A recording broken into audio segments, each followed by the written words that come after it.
policy that really, drive Penang's ahead of other states. So you're saying that Ling Guaning and the whole entire DAP competency, the accountable and transparency has really not done much difference from the Barisan National Government? In terms of accountability and transparency, perhaps there is a marked improvement.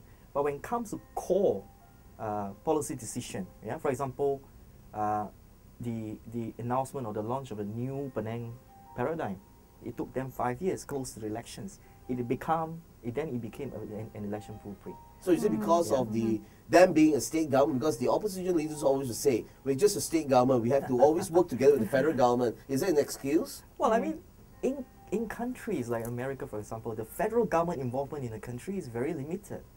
I think what Penang government can do is to drive, that perception, to provide confidence in investors to be able to invest in Penang. So are you confident that the opposition can rule the country, can administer Malaysia as well as how they paint it to be? They can. I mean, it's not to say that you can't. When it comes to the crunch time, when you win power, when you will be able to to govern, because the structure, the civil service structure are still intact. The civil service structure are apolitical. By right, they should be apolitical. So regardless of the change in the thought, policymakers, the administration will still go on, will still move on. And it depends who is more corrupted then. And these are the real pillars that actually hold up the entire nation. But what I'm trying to say is that they can't go on. I mean, it will not actually make them any more gains, significant gains, if they keep playing with perception, keep going on what they are doing, hitting on Barisan National, and it appears to me that they need Barisan National to survive. It's exclusive. It mutually, it's mutually synergistic. That guy made a lot of mistakes. Hence, it helped me to survive. So isn't that a very dangerous position for us citizens of Malaysia to have both coalition party having leaders playing the game of politics and not doing much enough for the country? And seeing who is more dirty. I think you are getting hitting the nail on the head on his head. You're getting it right. I think what Pakatan should do is that they should also be looked upon as a little bit more generous.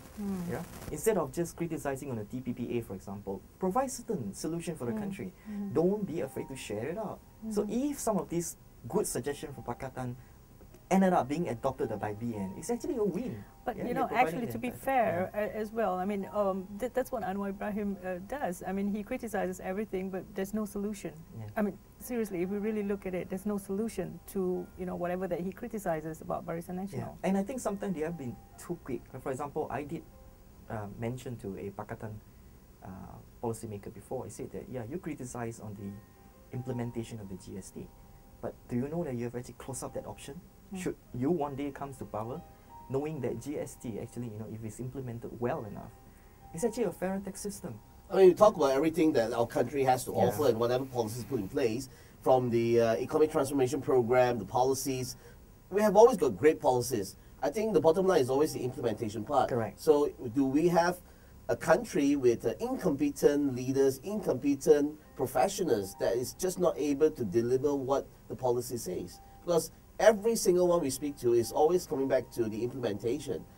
So does it matter whether we have Barisan or whether we have Pakatan? Shouldn't we just have a Dwi government coming together and just work for the people and make it work? A national reconciliation, so to speak, because that's out in the net as well, in the social media, saying that there is national, or there are options for a national reconciliation between Najib and Anwar, for example. Anwar has been offered the position of DPM by Najib, things like that, stories like that, further to what I think he it's said. not going to work. I mean, sadly, if you have a first past the post system, and when one coalition wins and a direct, clear-cut majority, it's not going to work. I mean, no political party, if they wins a clear-cut majority in parliament, would want to share power with the loser. Political parties don't construct in that manner. So if you have a proportional system, a proportional representation system, which means that no political party wins a clear-cut majority, they will have to then form coalition governments. So you're saying the best ideal position for the citizens of Malaysia would be never a two-third, always a Dwi government. We come to a hung government and they spend all time trying to figure out who's going to lead what. Is that the best position we'll ever be in? Malaysia will not come to a position that we will have hung government. Possible, but it will not, probably will not happen. But what I'm trying to say is that it will be best for all Malaysians if both coalitions can understand that after the elections, they will have to then collaborate and work together and coexist and accept the verdict of the people. Is To that ever reconcile. is that ever possible in any political situation? It is possible. Give It's an very example. important. Is there I an think it's very example? important for the moderating force, being people like us, you know, who Mhm. sits in the middle, who sits at the center, to be able to tell this politician, especially a program like yours, you know, when you get politicians from both sides to come to your program, it's good to give them a reminder. At the end of the day, after election, when the verdict is out, it merely means one thing. If you're the winner, it means people have entrusted in you the trust to govern. It's never a winning or losing game. It's about being given the trust to govern. So the end result, the end point is still to provide people with the best services and the best leadership. We But need the to reality is we don't experience the best services, the best improvement and the best transformation. The fact of the matter, a lot of promises are made by opposition government in their governing states as well as the federal government. Yeah. But we as citizens still don't feel and see that. So what do we do? Where do we go from here? Seems like empty promises. Yeah. So my advice in the last election remains the same.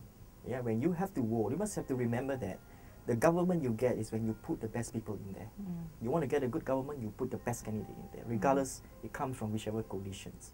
So when you start putting the best people into the system in parliament, then you get a better quality. Can you name me Alright. 3 names from Barisan Nasional MPs and 3 names from the opposition that you believe that are good candidates to be in government? And that will be the final question because we need to wrap Yeah, up sure. after this. So Well, I think Do that take your very time. unfortunately, I mean, I would like to see people like, definitely people like Saifuddin Abdullah to be, part of the, government.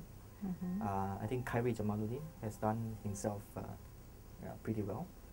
And the third person whom I respect quite a lot, never pompous is Topa, okay. Mustafa Muhammad. I think, a person who is very good grounding. So 2 of them are in government right Yeah, now. 2 of them in which is government. good. Yeah, I think Saifuddin would have Sure. actually been a bridge. Yeah?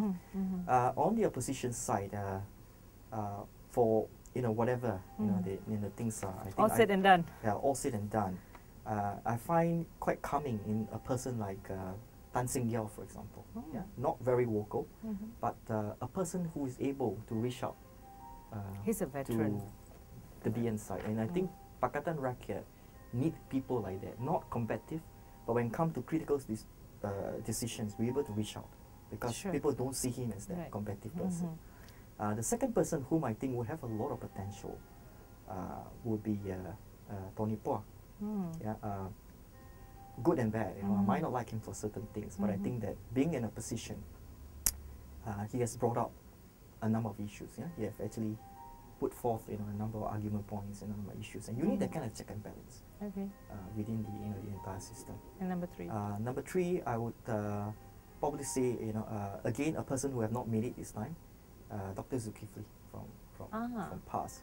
Dr. Zul from Dr. PAS. Zul Yeah, from PAS, okay. yeah. He lost at Kuala Selangor. Yeah, Kuala Yeah, Selangor. Again, a person with significant academic standing, someone who will be able to look at an issue Moderate. without being emotional, and would have enough substance and knowledge to be able to handle policy decisions. Okay. I do have Yes. a question, okay? And have to I ask this, know that. Yeah.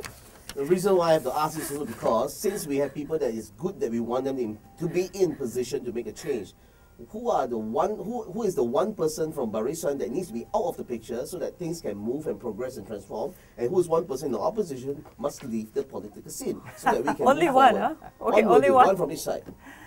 Well, I think the final question. I think I will not attempt to do that. Yeah. But there are certain traits that perhaps people might want to see. One of the important things that people have got to look at when they name their own people. I mean, when we mention names like that, there will always be, different kind of opinions. But I think one is that you've got to look at a person, a leader in parliament today. Out of 10 times that he speaks, 9 are very negative. It's actually not building constructively on what the public discourse is. And on the flip side, on the Pakatan side, a politician that will always try to capitalize on issues and turn it into political gains, politicize on issues without being constructive at the same time. So these are the traits, and when you look at it, I think people can use that as a very baseline. Okay. Yes, That's the indicator. indicator. But it's not giving you any Yeah. names. So your question on Prime Minister. My prime question, Prime Minister. Who will be a good Prime Minister to lead the country moving forward if it's not Najib and Anwar Ibrahim? I think a person that will be able to lead Malaysia moving forward, would have to be a leader who understands the context of societal development in. In your opinion, who's that? Give a name. In the current situation, with all the leaders and also the upcoming leaders that we have, in your opinion, who will be the best individual if it's not Najib and it's not Anwar Ibrahim? Again, it's very difficult to name a name. Like I've said, a person, it depends on him. A person who is good today may be bad. It depends on his own motivation to be there. But what I would say that a person would understand the current challenges and the issues that have got to be resolved. One thing a person have to understand that the nation is actually, we actually existing, within a very different global context. You can't have. Who do you think the people want? A person will be able to unite the factions. I mean, we are after the 13 GE, we can see that the country is actually running into a very dangerous trend that we are actually very polarized. The entire political discourse is actually very polarized. I mean, I'm sure you remember the "Apa lagi Cina mau" statement, and you remember, about perhaps the ongoing quarrels about using certain terms. The Tanda Putra show. You're a movie maker. I'm sure you know this. These are the kind of things. Very racial. Yeah, they are out there It's not healthy. In public discourse, which is not very healthy.